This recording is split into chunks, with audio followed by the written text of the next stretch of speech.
Hey, what's up, everyone? So, Chippendale Rescue Rangers, the 2022 live action CGI animated hybrid movie. So, this movie recently came out on Disney Plus a little while ago. I'm a little late on the review, but I really wanted to talk about it. So, this is kind of a reboot continuation of the original Chippendale Rescue Rangers animated show that came out back in the 90s in the Disney Afternoon era. It was a very popular cartoon at the time, which follows Chip and Dale and Gadget, Monterey Jack, and Zipper, who form this team of detectives, and they go around helping people, or kids and other animals around the world. It's kind of like the Rescuers, the Disney movie.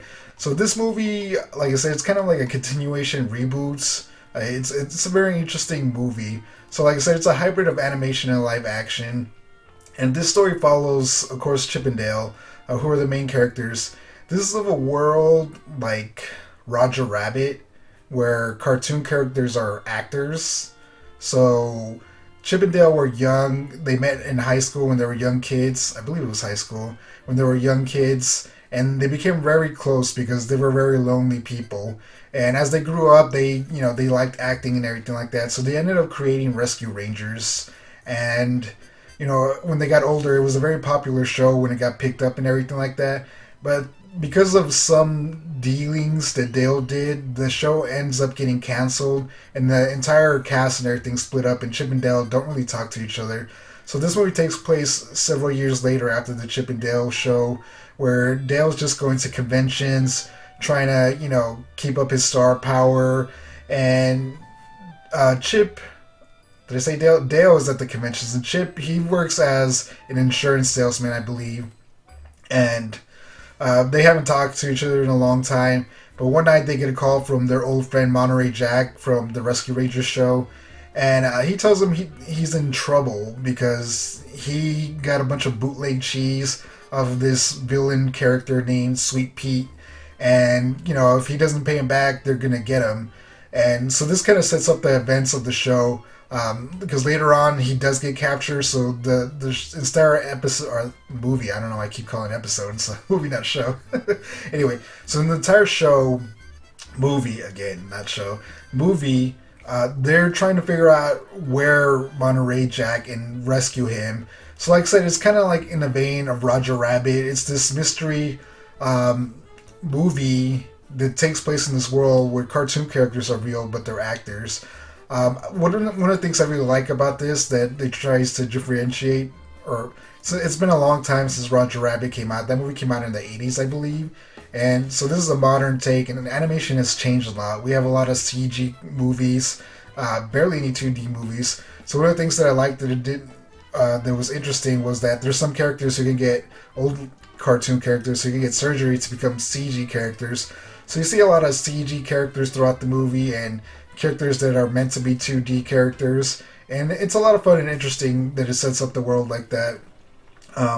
Like I said, there's going to be a lot of comparisons to Roger Rabbit, and it can't be helped because this is a spiritual successor to Roger Rabbit, in my opinion. I think the big difference, there's a lot of differences, is that Roger Rabbit takes place during a time where movies were seen as this big magical thing. It's like the golden era of movies. Like when you watch that movie, the movie studios and everything seem amazing. There's a lot of work and everything like that. But this movie takes place, after, movies and stuff have been around a long time, and we know the negative effects of it that it can have on actors and stuff like that, where you can be a big actor today, and then, 2 years from now, you can be a nobody, essentially, going to small Comic Cons, which there's nothing wrong with that. But, once you've been on top, it's kind of hard to be back on the bottom or in the mid-level. It's never the same, and it messes with people. This industry can destroy people, and it's very dirty. And this is what this movie kind of shows, the difference between Roger Rabbit and this movie is that, back then, it's like this idolized golden era of movies, and this is just kind of like the realization where it's just like, it's not always a pretty industry. So I really like that take on it. It's really cool and interesting. So, This movie is fantastic. I want to talk a little bit about spoilers. So I'm going to give my rating on it. If you haven't watched it, it's been out for a while. I definitely recommend it. It's a lot of fun. If you're a big fan of animation, I think it's a must watch. Because I like this world where cartoon characters are real. I loved it in Roger Rabbit, and I love it in this movie. And I really like that this movie got a lot of cameos, like a lot of crazy cameos too, from different characters and different animation studios. Kind of like Roger Rabbit did. Roger Rabbit mostly did, I think, Looney Tunes and some Fleischer cartoons, I want to say.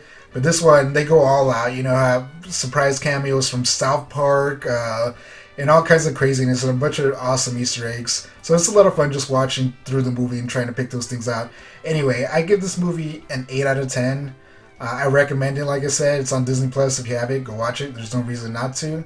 Anyway, I want to talk a little about spoilers. So the villain of this movie is called Sweet Pete. He's an older Peter Pan. You know, I don't know if they explain why he ages and other cartoon characters don't really seem to age.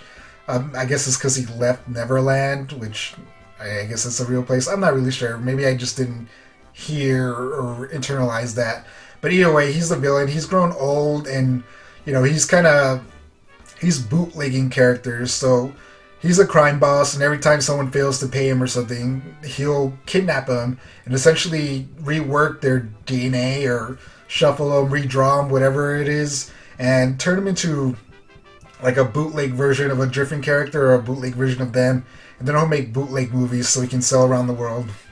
Which honestly I think is funny because, you know, if you go out to buy DVDs or whatever, even on the internet, you're going to see bootleg versions of a lot of popular movies, live action and animated. So it's kind of like an interesting thing where, like, if cartoon characters are real, where are these bootleg, you know, movies coming from? So it's a lot of fun and plays with the idea. Anyway, so Sweet Pete kidnaps Monterey Jack, and Chip and Dale go looking for him. And with the help of a rookie cop, Ellie, I believe her name is, they end up figuring out. Well, they know it's Sweet Pete in the beginning, but they end up finding Monterey Jack and all the characters at the end, and they end up rescuing him. And then, you know, they kind of come together. Chip and Dale come together as friends. You know, Gadget and Zipper show up at the end to help him as well, and they save Monterey Jack. And it's kind of like a really sweet moment. It's one of the things I like about this movie. Roger Rabbit had the bond between Roger Rabbit and I forget the detective's name, but Bob Haskell, I believe, plays them. And it's a very cool bond, but this one's a much more personal bond. It's about two old friends who grew apart.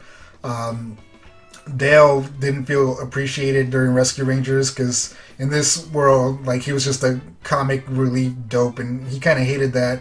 And he just kind of wanted Chip to say he valued him, which he never really got, and that's kind of why he went off to do his own spin-off show, Double O Dale, which I think it's a reference to Double O Duck, which was the original pitch for Darkwing Duck. Anyway, so they get, you know, they make up at the end, and it's really, really nice. It's a lot of fun movie. I guess I was gonna. There's not much to spoil. The basic plot is that mystery, they solve it. But I really enjoy this movie, and exactly what they did with everything in it. It's a lot of fun. Like I said, I just like, even if you don't find the story super, super interesting, it's kind of cool just going through and seeing all the Easter eggs and all the little cameos. And there's a lot of crazy cool cameos, and some of them I'm just like, I can't believe you did them. Like, if you've been on the internet, you've seen Ugly Sonic, which is kind of like the biggest one, which is kind of cool. It's like, oh my gosh, Ugly Sonic, which is a hilarious joke, and I love seeing it on screen. They do use it a few times. But then there's also other cartoon characters where I'm just like, that's a deep cut, you know. And like I said, they have even mature cartoon characters. You know, Stan March from South Park, I think, is one of the biggest ones that comes to mind, who makes a cameo appearance, and I'm just like, what the heck? You know, it's crazy. So it's definitely fun to go through and watch it. Like I said, this is a spiritual successor to Roger Rabbit. I kind of hope it leads to more movies like this, even if it's not Chip and Dale. I've always liked this idea where cartoon characters are real, and they live in the real world, and they're actors. We've seen it in Roger Rabbit. Bonkers, the animated series, kind of did it, which was, I think, is supposed to be a Roger Rabbit cartoon, where Bonkers is a he's an actor and he ends up becoming a cop with a gruntled detective, and they solve cartoon crimes and everything like that. So now Chip and Dale, I think it did very good. So there's potential for it to get a sequel, which I'm not sure what they would do. But even if they don't go the Chip and Dale route, I kind of would like to see another cartoon character, freaking kind of go through the same idea where he's a cartoon character that lives in the real world. I think it's a fun concept. Like I said, I really enjoy it. Anyway, that's it for this review. Like I said, I really enjoyed this movie. The plot is basic, but I really like the characterization between Chip and Dale. And this world is really fantastic, which is two things that really made me enjoy this movie and give it an 8 out of 10. If you watched this, what did you think? Did you love it? Did you hate it? Roger Rabbit's better, Chip and Dale's better, which doesn't really matter. They're both good movies in the same vein. So no competition there. I don't know why I brought it up. But anyway, thank you for watching. Like and subscribe, and I will catch you in the next one. Peace out.